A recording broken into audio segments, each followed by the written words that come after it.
के वीडियोज़ में हमने तरंग गति से संबंधित जो इम्पोर्टेंट क्वेश्चन आंसर थे उनका हमने रिवीजन किया था।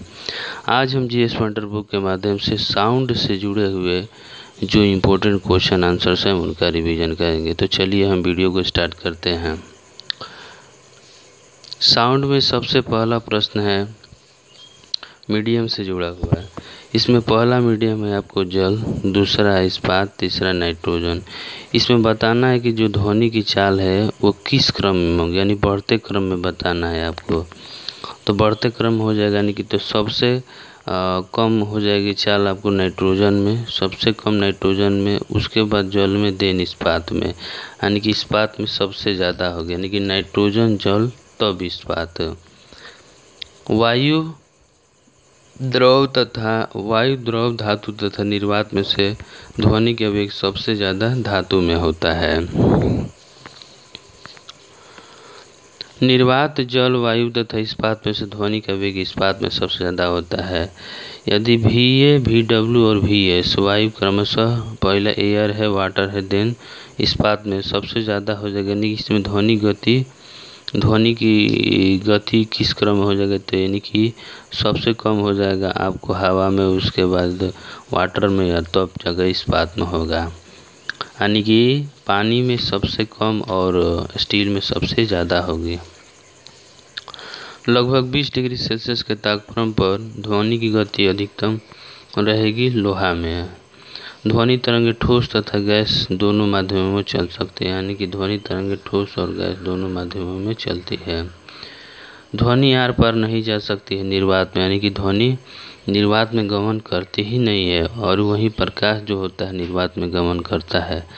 म्यूजिक कॉन्सर्ट्स के लिए हॉल की दीवारों को ध्वनि का अवशोषण होना चाहिए। जी बिल्कुल। स्पष्ट रूप से प्रतिध्वनि सुनने के लिए परावर्तक और सुनने वाले के मध्य कम से कम 17 मीटर की दूरी होनी चाहिए। ध्वनि का वायु में वेग 330 मीटर प्रति सेकंड होता है। चंद्रमा के धरातल पर दो व्यक्ति एक दूसरे की बात नहीं सुन सकते, क्योंकि वहां पर वायुमंडल नहीं है। एक अंतरिक्ष यात्री अपने सहपाठी को चंद्रमा के सतह पर नहीं सुन सकता है, क्योंकि ध्वनि प्रचारित करने का कोई वहाँ पर मीडियम ही नहीं होता है। विकिरण संवहन तथा चालन में सुबह जिसके लिए माध्यम की आवश्यकता नहीं होती है, तो वह आपको विकिरण, यानी कि विकिरण में हम लोग को माध्यम की ज़रूरत नहीं पड़ती है। यहाँ पर दोनों स्टेटमेंट बताना है कि कौन सा स्टेटमेंट क्या है। पहला, कम लंबाई की बांसुरी से निम्न आवृत्ति की तरंगें उत्पन्न होती है, गलत है। ध्वनि शैलों में से केवल अंडे प्रत्यास्थ तरंगों के रूप में प्रगामी होती भी बात गलत है, यानी कि पहला और दूसरा स्टेटमेंट जो है गलत है, कोई भी वाक्य सही नहीं है। प्रस्रव्य तरंगों के बारे में कौन सा स्टेटमेंट इसमें सही बताना है। पहला, ये कीड़े को नष्ट कर सकती है, ये बात सही है। ये कपड़ों को धूल हटाकर उन्हें साफ करती भी बात सही है। इनका बीमारी को उपचार में किया जाती भी बात सही है।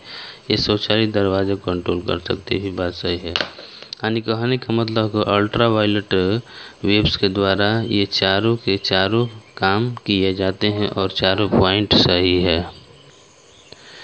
पराश्रव्य वे ध्वनियाँ है जिनकी आवृत्ति 20,000 से अधिक होती है, यानी कि 20,000 हर्ट्ज से अधिक वाले आवृत्ति वाले ध्वनि को हम लोग पराश्रव्य ध्वनि कहते हैं। मनुष्य की श्रवण सुनने की जो सीमा होती है 20 हर्ट्ज से 20,000 हर्ट्ज के बीच होती है। एक जैव पद्धति जिसमें पराश्रव्य ध्वनि का उपयोग किया जाता है वह आपका सोनोग्राफी, यानी कि सोनोग्राफी में पराश्रव्य ध्वनि का यूज किया जाता है। चमगादड़ अंधेरी रातों में उड़ सकते हैं और अपना शिकार भी कर सकते हैं। इसका मुख्य वजह होता है वे पराध्वनि तरंगें निकालते हैं और उन्हीं के द्वारा निर्देशित होते हैं, यानी कि खुद को कंट्रोल करते हैं। आगे है कि हृदय अपश्रव्य आवृत्ति पर कंपन करता है। इसमें से बताना है चारों पॉइंट में से कौन सा स्टेटमेंट आपका सही है। तो हृदय अपश्रव्य आवृत्ति पर कंपन करता है, ये बात सही है। दूसरा है ध्वनि गति गैस में द्रव एवं ठोस की तुलना में अधिक होती है, ये बात गलत है ना। सबसे ज़्यादा होती है आपको ठोस में, तब जाकर के उसके बाद हो जाएगा गैस में, तब द्रव में हो जाएगा। मैक संख्या ध्वनि गति वर्णित करने के लिए प्रयोग में लाया जाता है, ये भी बात सही है। प्राश्रव्य ध्वनि की आवृत्ति 20,000 हर्ट्ज से अधिक होती है, ये बात सही है। यानी कि पहला, तीसरा और चौथा स्टेटमेंट सही है, दूसरा गलत है। तो आज की वीडियो में बस इतना ही। नेक्स्ट इसके बचे हुए क्वेश्चंस जो है देख ही लेते हैं। पाराध्वनिक जेट की उड़ान के कारण नुकसान होता है ओजोन परत के चलते। कथन और स्टेटमेंट वाले सार। समुद्र तल के निकट मैक संख्या 1 पर जा रहे वायुमान की चाल की तुलना 15 किलोमीटर की ऊंचाई पर मैक संख्या 1 पर जा रहे वायुमान की चाल अधिक होती है, ये बात सत्य है। कारण ध्वनि गति परवर्ती माध्यम के ताप पर निर्भर करती है, ये बात सही है। यानी केवल कारण वाला स्टेटमेंट ही सही है, स्टेटमेंट वाला सवाल गलत है। डेसिबल प्रयोग में लाया जाता है वातावरण में ध्वनि की तीव्रता के स्तर को मापने के लिए, बात सही है। ध्वनि की प्रबलता आयाम से, यानी कि ध्वनि की प्रबलता जो होती है मापी जाती है आयाम से। जब दो लोग आपस में बात करते हैं तो ध्वनि उत्पन्न होती है लगभग 30 डेसिबल की। 100 डेसिबल का रव का प्रबलतम स्तर संगत होता है यंत्र कारखानों के शोर से। विश्व स्वास्थ्य संगठन के अनुसार एक नगर के लिए सुरक्षित ध्वनि प्रदूषण होती है आपको 45 डेसिबल। मनुष्यों के लिए शोर की सह सीमा करीब होती है 85 डेसिबल, यानी कि मनुष्य 85 डेसिबल तक की ध्वनि को सहन कर सकता है। मनुष्य के लिए मानविक ध्वनि स्तर 60 डेसिबल होती है। एक मजदूर रेल की पटरी पर कार्य कर रहा था। एक लड़का कुछ दूरी पर अपने कान पटरियों पर रखकर जब मजदूर द्वारा की जाने वाली हथौड़े की आवाज़ को सुनता तो उसे 2 बार आवाज़ें सुनाई देती है।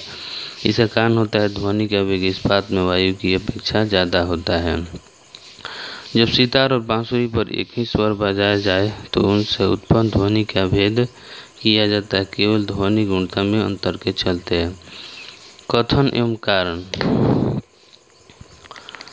अनुरणन विशेषतः बड़े गिरजाघरों तथा अन्य बड़े भवनों में प्रतीत होती है, बात सही है। दीवारें, छत एवं धरातल से अपूर्त ध्वनि परावर्तन होता है, ये बात सत्य है। यानी कारण और कथन दोनों वाक्य सही है और कथन कारण की स्पष्ट व्याख्या भी करता है।